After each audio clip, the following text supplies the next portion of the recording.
Tollers, you made a commitment. My book will never work without it. It's happening again. I can't believe it.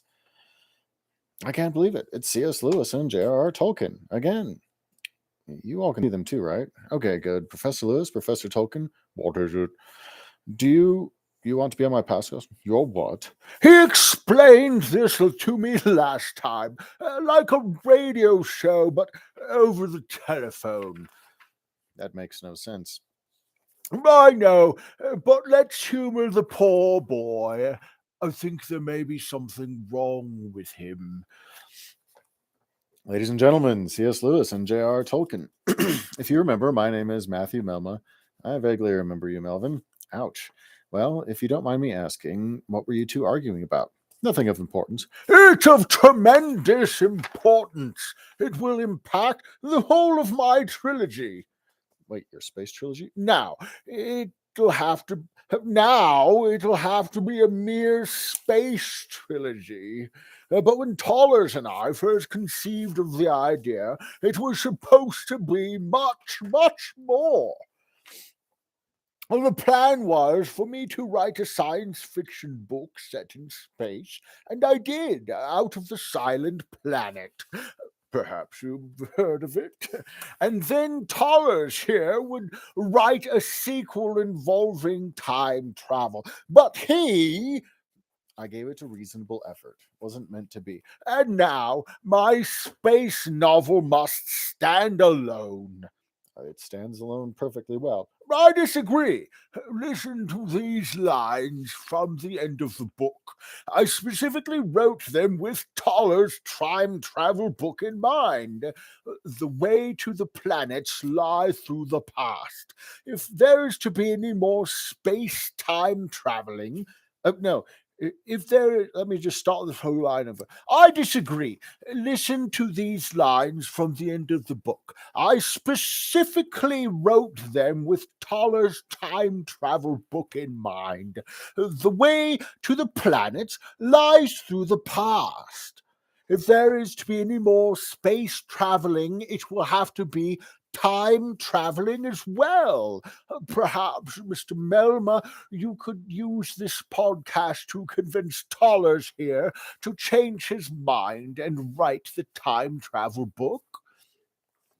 I don't think there's anything I can do, but you could both do. Our podcast is Jupiter and Joviality. You actually talk about how important Jupiter is in Out of the Silent Planet, right? We're discussing the most jovial characters in literature. Now, if it would help, I have a definition of joviality. Why would I need that definition? I wrote it. Oh, yeah. Not to worry, Melvin. Joviality is a worthy subject and much neglected in these disenchanted times. Quite right.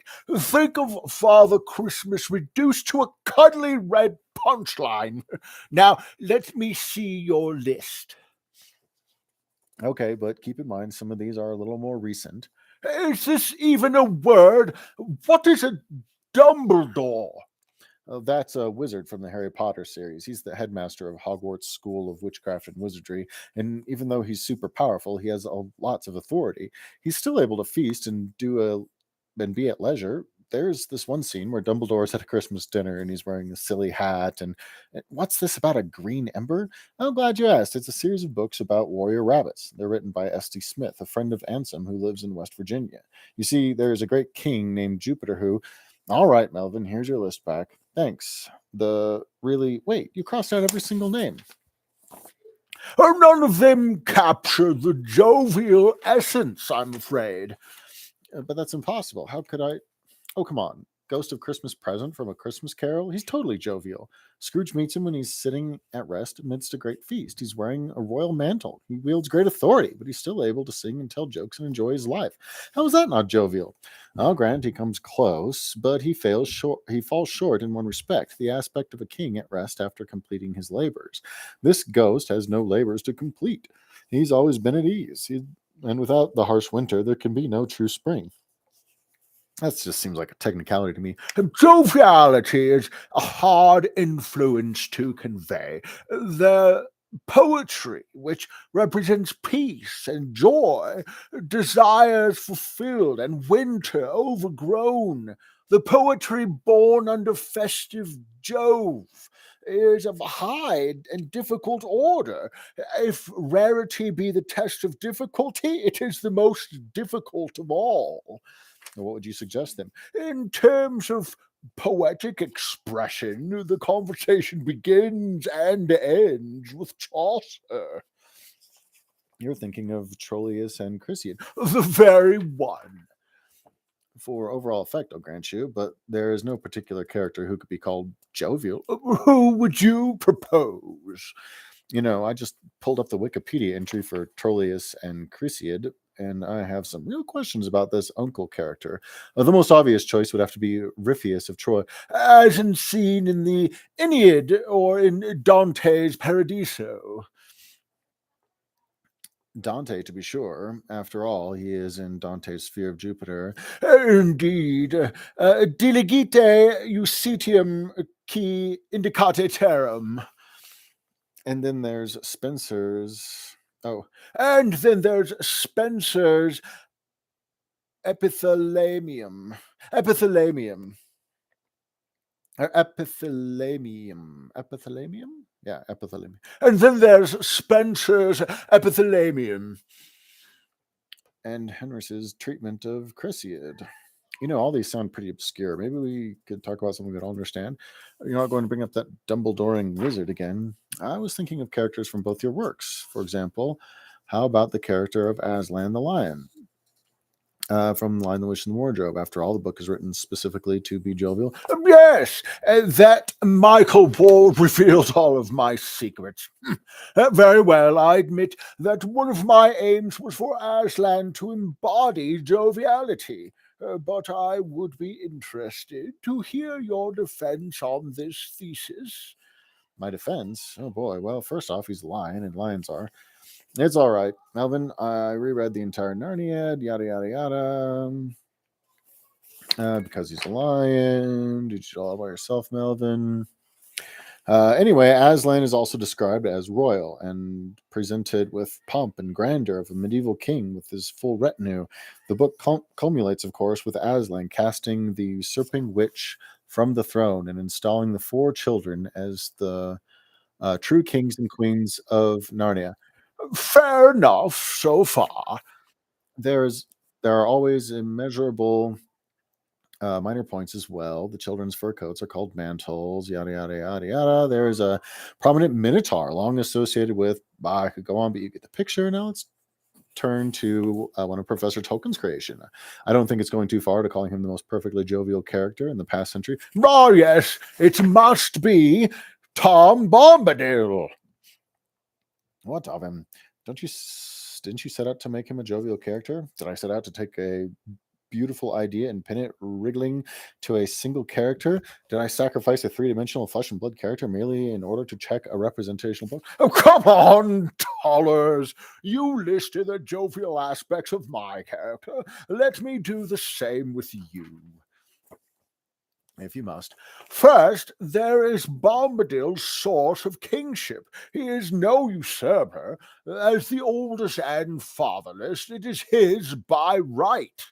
Second, there is his kingship of the old forest. In his domain, everything from trees to borrow rights is under his authority. The hobbits feel absolute safety in his presence.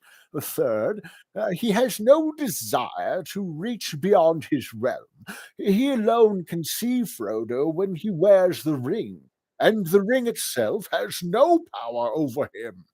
Fourth, he is tireless in his merrymaking, his jollification, if you will. His singing, dancing, and feasting are the very picture of jocund revelry. But this merriment is not the product of indolence. His feasts, after his nicely labours, are complete, and his realm is set right. This magnificent creature who wears the helm of authority with gracious benevolence and jolly warmth is, if you don't mind me saying, the distilled essence of the jovial. Am I right, Tollers? Am I right, Tollers? Close enough, if crude. Oh, there you have it. If you want an example of joviality, look to uh, Tom Bombadil. And that reminds me, Professor Tolkien, that's been a lot of debate over the years about what Tom Bombadil is. Some kind of elf, an Anar or Maiar, something else entirely. There's actually a simple answer to your question, one that makes sense of all the manuscripts and harmonizes with the rest of the legendarium. The answer is Tollers, look at the time! We're already late for the Inklings. by Jove, let's get going, Jack. But what about?